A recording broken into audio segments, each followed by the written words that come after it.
Se você puder ler comigo, não sei, acho que o Léo vai projetar lá. Tito, capítulo 2. No verso 12. Fiquei encantado com essa carta de Paulo para Tito.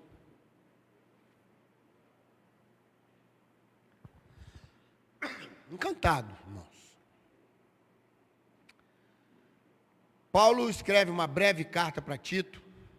Era um dos seus líderes, sabe, Cleber? Novinho, mas um moço inspirado, forte, Oswaldo, determinado. E sabe, Dilma, ele foi enviado por Paulo para Creta. Foi enviado por Paulo para Creta, para ele poder ali fazer um trabalho nas igrejas, levantar liderança, levar orientações. A situação em Creta, a ilha de Creta, estava precisando de uma calibragem espiritual ministerial. Paulo envia Tito, e havia uma expectativa e pouco tempo. Uma necessidade da igreja em Creta se fortalecer, se organizar, ter boa liderança. Nas vilas estava o evangelho espalhado, mas não havia ainda organização, estruturação.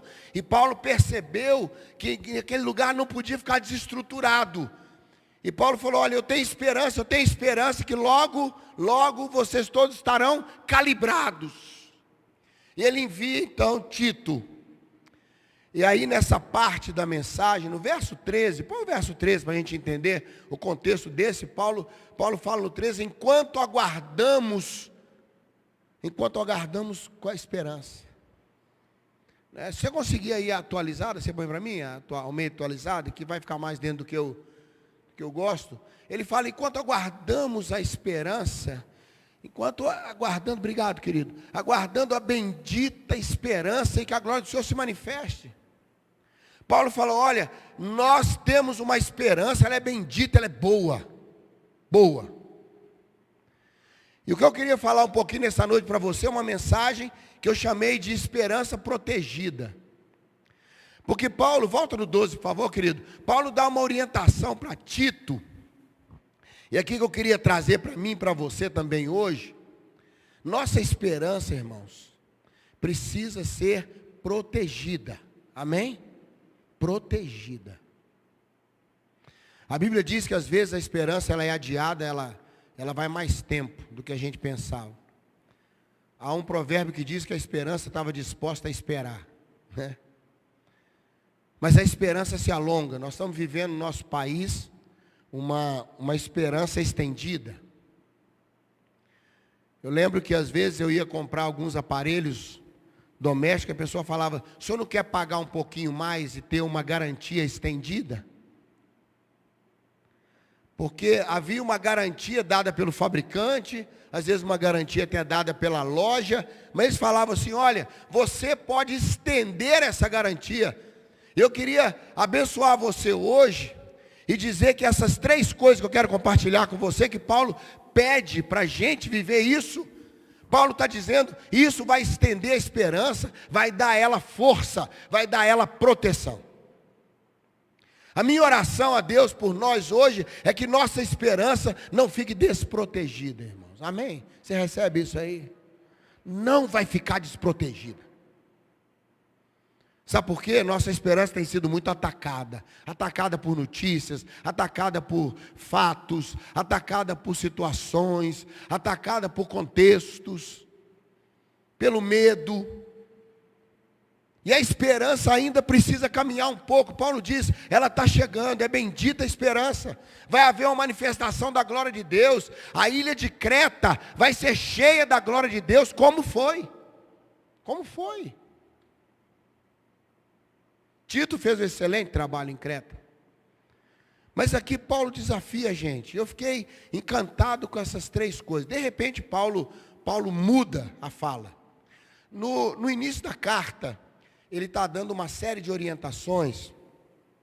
E Paulo está dizendo a Tito, age assim, cuidado com isso.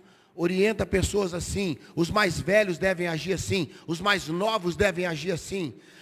As mulheres mais experientes devem agir dessa maneira, as mulheres mais novas devem tomar cuidado com isso. Paulo vai dando uma série de orientações, e de repente no verso 11 para o 12, Paulo para e não fala a eles, não se preocupe com eles, não fale para eles. Paulo fala nós. E aqui eu quero abençoar você. Você tem falado com tanta gente, você tem ajudado tanta gente. Eu quero convidar você a dar uma paradinha agora e falar nós. Eu preciso estar bem. Não adianta eu ajudar os outros a estarem bem se eu não estou bem. Não adianta eu querer tirar um trator que está atolado na lama, não é? Ou um carro que está atolado na lama, se o meu trator ou minha caminhonete também está atolado na lama. Eu preciso estar firme e eu vou puxando o outro que patina, o outro que está na lama, e ele vai se colocando e vindo para a terra firme. Paulo fala aqui para Tito que nós precisamos, ao abrir mão das coisas desse mundo, não ameis o mundo, Jesus deixou claro isso. Ele fala que precisamos chamar para nós 3 coisas que protegem a esperança, que está no verso 13. Eu sei que você tem esperança no seu coração, você tem esperança de algumas coisas para a sua vida, você tem esperanças para a sua vida, que ainda não se cumpriram, são coisas que estão desenhadas como expectativa no seu coração. Mas aqui ele fala que isso precisa ser protegido. A minha oração hoje, quando eu pensava sobre essa palavra, eu falei, Senhor, como nossa esperança está exposta, e nós precisamos fortalecer a esperança, mas também proteger a esperança. Falava para jovens numa reunião há dias atrás, que agora é hora de vestir a fé com a confiança. Tem que pôr a roupa da confiança na sua fé. Deus é maior. A fé que está sendo provada ao longo dessa pandemia não são os relacionamentos. Eu achava, sabe, Viviane, que era os relacionamentos que estavam sendo provados. Então, relação da família, vamos estar distantes uns dos outros. Mas sabe o que eu estou vendo? Que ela está provando assim, quem tem fé e quem a fé não segurou. Tem gente que vai sair dessa pandemia com uma fé, irmãos, robustecida, forte, malhada. Vai sair mais forte, vai sair melhor. E tem gente que, infelizmente, vai sufocar na sua própria fé ao longo dessa pandemia. Infelizmente. Mas eu tenho expectativa que a sua fé possa ser renovada pela esperança a cada manhã. Amém? Permanece a fé, a esperança e o amor. Precisa permanecer. Primeira coisa que Paulo fala aí, eu quero conversar um pouquinho com você, é a palavra que foi traduzida como sensatez. E me veio no coração de eu ver o que falava no grego. E eu fiquei encantado de ver o que Paulo fala para nós no grego, nessas 3 palavras. Essa palavra grega, que é traduzida como sensatez, sobriedade, equilíbrio, em algumas versões, sabedoria, em algumas versões, é a palavra grega sofronós. E é uma palavra interessantíssima. Sabe o que significa no original, Robertinho? Essa palavra que foi traduzida, Paulo diz, uma condição de controlar seus próprios sentimentos. Por isso que é sensatez. Paulo falou, sabe o que vai proteger sua esperança? Se você for o primeiro a proteger suas próprias emoções. Se você tiver a graça de não ser engolido por elas. É fácil isso, pastor? Não. Por isso nós precisamos, como Paulo diz, da graça salvadora trabalhando a gente, do Espírito Santo nos ajudando. Mas se Deus nos abençoar e a gente conseguir ficar na porta por onde nossas emoções saem de nós mesmos, nós vamos proteger a esperança. Recebe isso aí na sua vida? Sofronós, sensatez. É alguém que não é empurrado pela enxurrada das emoções. Mas ele vive suas emoções, mas sempre pedindo a Deus um equilíbrio para dizer, Senhor, até aqui, até ali. Não, sim. Isso é bom, isso não é bom para mim. Essa palavra sofronós, Paulo diz, você tem que ser sensato com você mesmo. Então, se você está bem com você mesmo, se as suas emoções estão vividas, mas estão passando por você também, E não só levando você, Paulo diz, a sua esperança está protegida. Logo depois, Paulo usa uma palavra grega chamada dikaia, que foi traduzido por justiça. Coloque aí para nós, querido, 2:12. É traduzido por justiça, e essa é uma ideia correta, algumas versões dizem maneira correta de ser, mas essa palavra dikaia, que é a palavra que está justo ali, agora não é Paulo dizendo para Tito olhar para ele mesmo, Paulo está dizendo, Tito, agora veja como você trata os outros, que essa palavra dikaia, sabe o que ela quer dizer? Você faz para os outros aquilo que você gostaria que os outros fizessem com você mesmo. Você está sendo coerente. E aqui Paulo está falando que a gente vai proteger a nossa esperança quando a gente procurar ser correto com o outro. O que é correto com o outro? É não errar? Não, é ser coerente, é procurar ser alguém que fala, olha, é assim que eu gostaria que me tratasse. Note que Paulo está dizendo que a esperança vai ser protegida quando eu estou cuidando bem de mim mesmo, quando eu estou cuidando bem dos outros. Sabe, irmãos, nessa hora, é uma hora da gente pensar no outro, a gente ser justo com o outro. Ele dá conta? É o momento certo? É a hora de fazer isso? É o momento de pedir do outro, ou pedir da outra, ou receber, ou dar. Ele está dizendo, seja dikaia, seja alguém que faça o que tem que ser feito para aquele momento. E aí Paulo mergulha na terceira palavra, piedade. Os estudiosos ficam tem muitas palavras gregas para piedade, muitas. E cada uma tem um sentido, não é? Sentido. Mas o sentido dessa palavra é muito próximo da que está no capítulo 1, verso 8, quando Paulo repete que é ósios. Ósios é uma palavra interessante, parece que é essa palavra que ele usa aqui. Ele fala em alguém que tem uma devoção por Deus, por aquilo que Deus é. É uma coisa de dizer, olha, não adianta eu estar bem comigo mesmo, não adianta estar bem com os outros, se eu tirar Deus de toda essa história. A palavra aí é devoção, é um carinho por Deus. É dizer, olha, Deus continua no seu lugar e no melhor lugar da minha vida.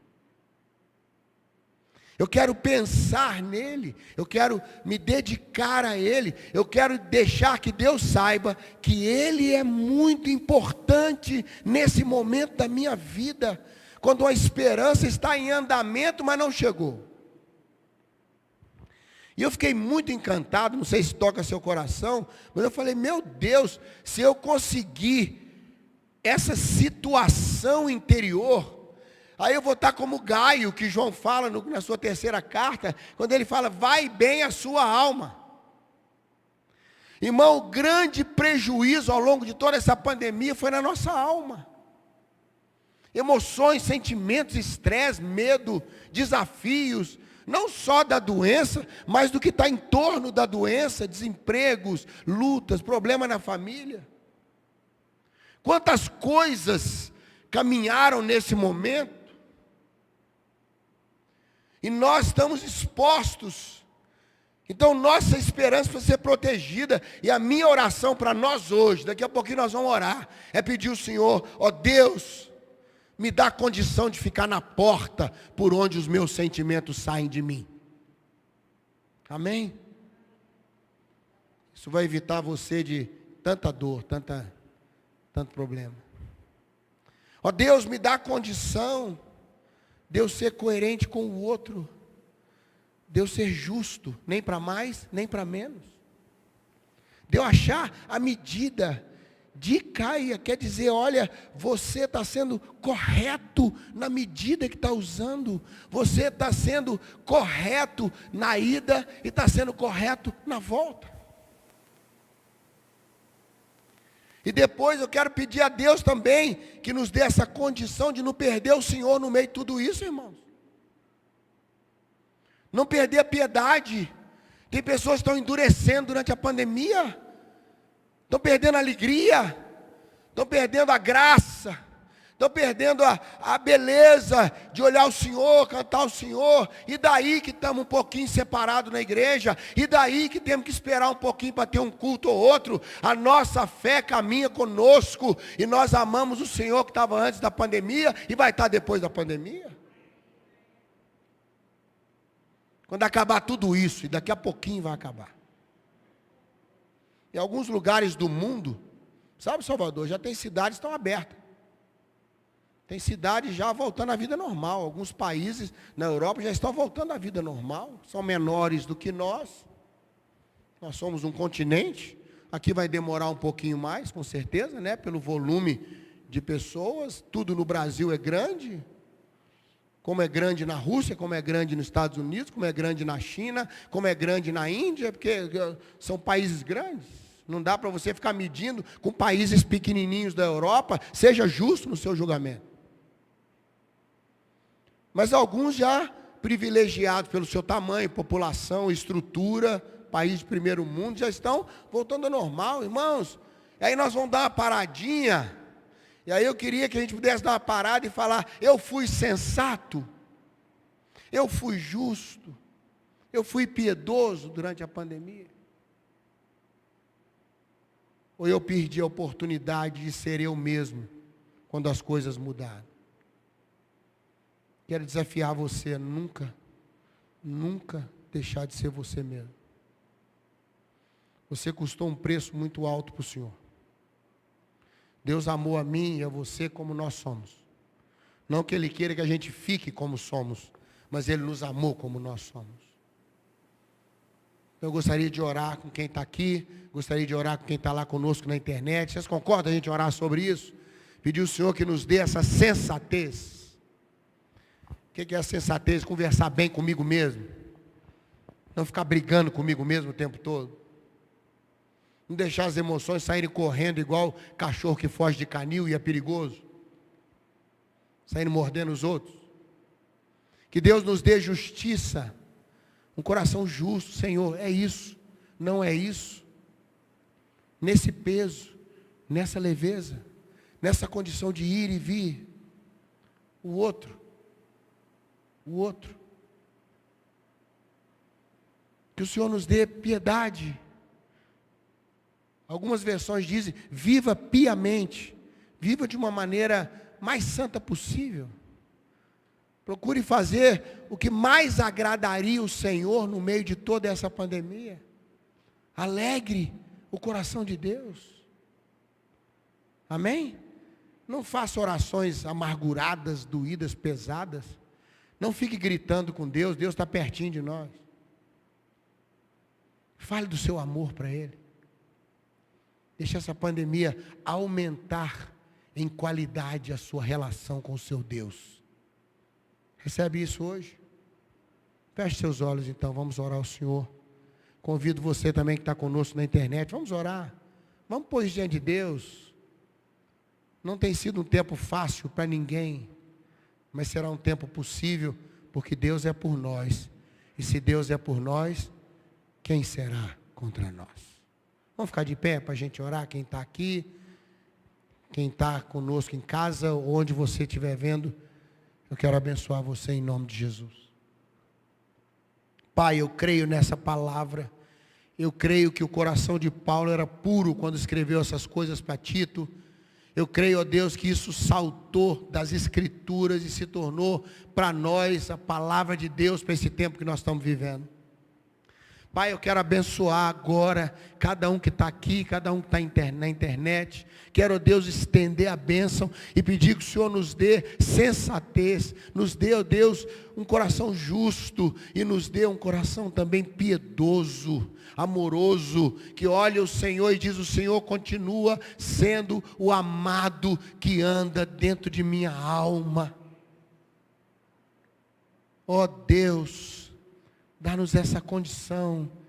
Paulo falou que é muito difícil isso por nós mesmos, mas a graça salvadora trabalhará a nosso favor.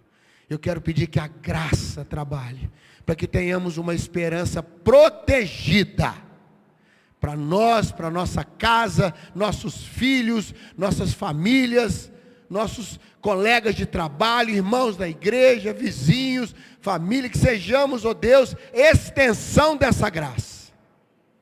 No nome de Jesus. Amém. Amém, querido? Deus te abençoe, te dê uma semana cheia de graça, no nome de Jesus.